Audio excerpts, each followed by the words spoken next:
Olá, senhores, senhoritas. Hoje nós vamos falar de música e eu escolhi para a gente conversar sobre música hoje a música Admirável, Gado Novo, do cantor e compositor Zé Ramalho. Essa música é lançada em 1979, tá? Ela é o ano de 1979 é um ano emblemático para a gente pensar a situação política do Brasil. Nós ainda estamos durante a ditadura militar. É o ano em que chega ao poder, em março, não lembro precisamente a data, o João Figueiredo, um presidente que já anunciava que promoveria uma abertura daquilo que foi o regime militar desde 1964.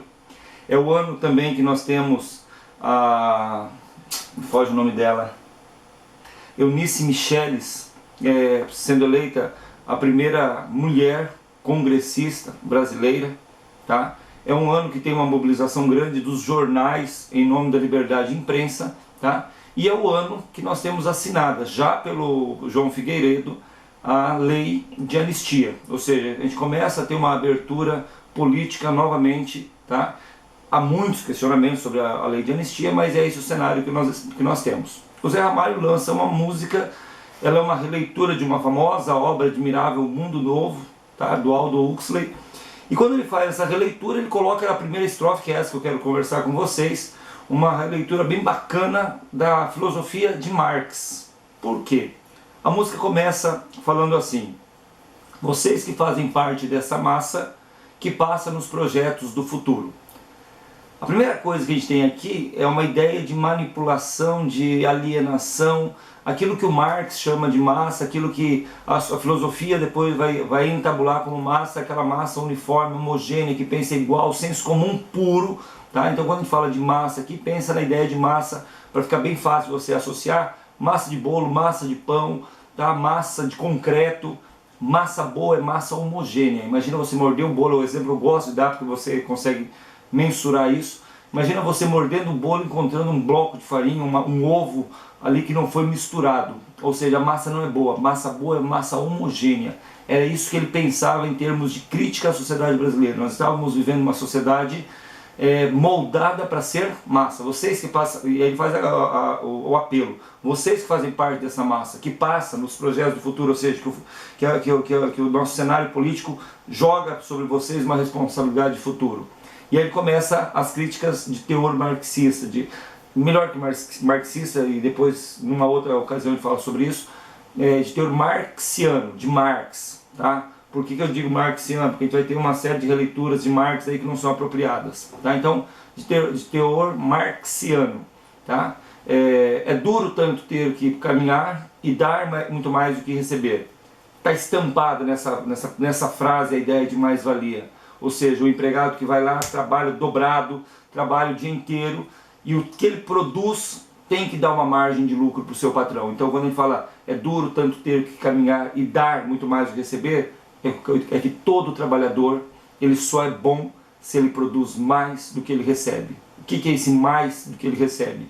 O Marx chama isso de mais-valia, eu vou chamar isso de uma forma bem simples para você entender, de lucro, margem de lucro. Funcionário bom dá lucro para o patrão.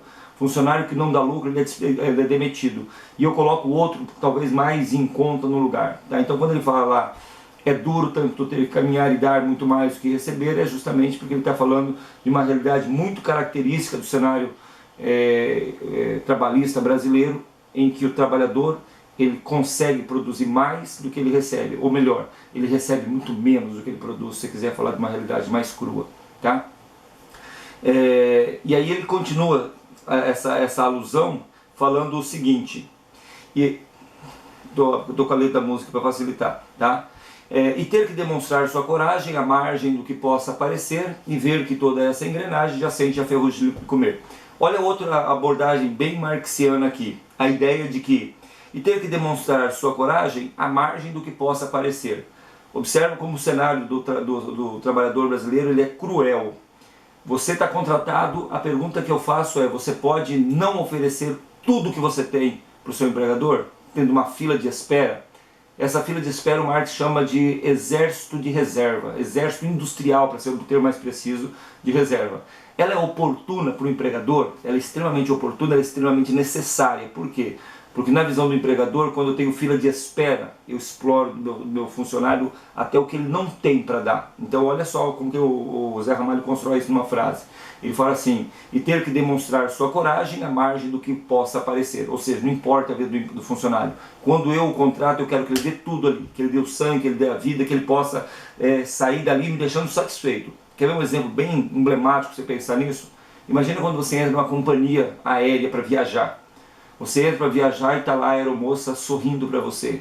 Talvez o dia dela tenha sido péssimo, mas quando eu contrato alguém para ser funcionário como aeromoça na minha companhia de aviação, eu compro dela inclusive o sorriso. Então, você tem fila de espera, quer trabalhar comigo? Dá o que eu quero, mesmo que isso custe uma aparência de uma situação que você não está vivendo, e tem que demonstrar sua coragem, à margem do que possa aparecer. E aí uma alusão ao Marx dizendo que o capitalismo estava fadado ao extermínio. E ver que toda essa engrenagem já sente a ferrugem lhe comer. Por que ele termina dizendo essa estrofe dizendo isso? Porque dentro da engrenagem capitalista, essa é a crítica que o Marx faz, né, ela tá corroída por dentro. Quem que ela está corroendo de uma forma mais massiva, mais cruel? Ela está corroendo o próprio empregado. Então,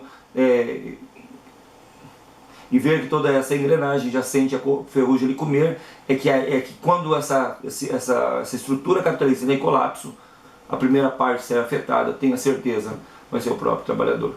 Tá? Pensa nessa música com carinho para falar de trabalho, para falar das relações trabalhistas, para falar da exploração do operário, para falar da exploração da mão de obra, né? Dá para usar para falar de terceirização, da reforma trabalhista, uma série de situações que privilegia de uma certa forma o empregador e deixa à deriva o empregado, tá bom? Espero que você tenha aproveitado. Isso foi o nosso Pensando em Música de hoje. Um abraço, sob encomenda, hein?